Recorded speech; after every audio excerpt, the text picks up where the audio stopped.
तोपर्यंत तुला काही होणार नाही जालिंदरा. मग या वृंदेचा पातीवरचे भ्रष्ट कोण करणार? सगळे देव शरण गेले विष्णू परमात्माला. श्री अनंत मधुसूदना पद्मनाभा नारायणा जगव्यापका जनार्दना आनंद गणा अविनाश.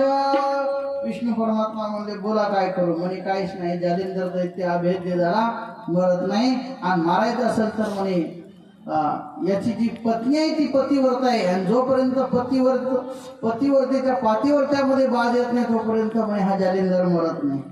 आता तिचं पातिव्रते कोण भ्रष्ट करणार? कोणामध्ये एवढी शक्ती? कारण की पतिव्रतेमध्ये एवढी शक्ती असते महाराज, हो देवावर सुद्धा तिची सत्ता चालते. तू